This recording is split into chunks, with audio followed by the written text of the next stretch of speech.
Hi, I'm Maddie. And I'm James. And welcome back to our Conquering Debating series. We post new content every week, so make sure you like and subscribe so you don't miss out. This week, we're going to be talking about affirmative team plans.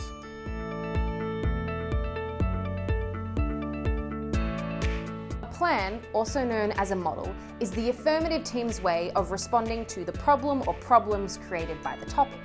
It often involves the government passing a law or changing the world in some way. Have a think about the problem or problems that the topic presents and how you as the affirmative team want the world to look when the problem is solved. The plan is the way that you're going to change the world from the way it is now into the way you want it to be. Let's have a look at some things that make a good plan and some things that make a bad plan.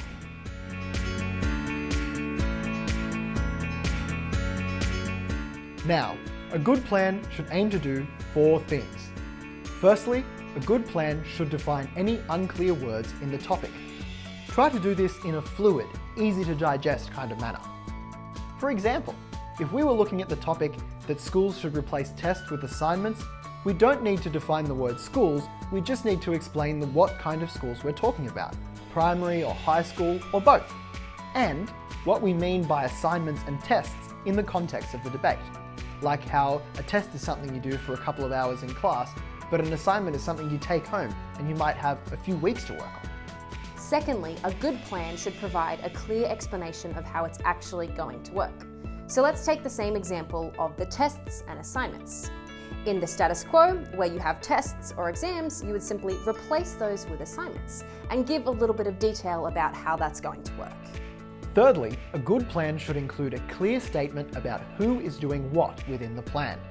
In most debates, it's probably going to be the government making the change, but in this debate, it's likely to be the schools.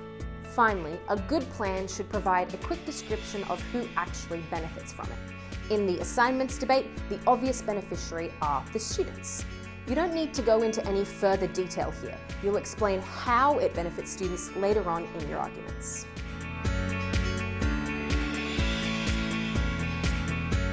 Now we'll go over some things that good plans should avoid. Here are 4 things that make a bad plan. Firstly, a bad plan will try and outline exactly the costs of the plan itself. You don't need to do this in the debate. A good idea is worth the price. Secondly, bad plans will try to provide a precise timeline about when the plan is going to start. This is likely to be unimportant in a debate because good ideas shouldn't wait. We don't want to hear a plan that says something like, "We'll bring this change in the year 2030 something." It's just not going to make for a good plan. Thirdly, a bad plan will try and specify exactly where it will apply in a geographical sense. If you need to get this specific, the scope is already probably provided by the topic and you don't need to go into it in your model. Finally, a bad plan will include a word-for-word definition of the topic. This is just not necessary and will take time away from the more important parts of your speech. Stick to defining key words. No one needs to know what the word should means. Think about what I said earlier. You don't need to define the word school, you just need to outline the types of schools that are involved in the debate.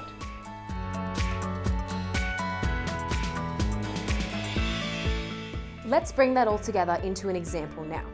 Say the topic is that we should not host the Olympics in developing nations. Here's an example of how your plan might look. Our plan today is as follows. Firstly, when we're talking about developing nations, we're talking about countries with weak or developing economies, and some, but not all, have human rights issues relating to democracy. They're also defined by the United Nations as developing economies. When we discuss Olympics, we're talking about both the summer and winter games. How our plan would work is quite simple. We would simply ban any bids to host the Olympics from developing nations, which will be enforced by the International Olympic Committee. We think this plan will be of huge benefits to developing nations and the people within them. We believe it will also benefit the athletes as well. And that's how you make a good plan. Make sure you check out our other videos for more tips and tricks and like and subscribe so you don't miss any content. We'll catch you next time. See you later.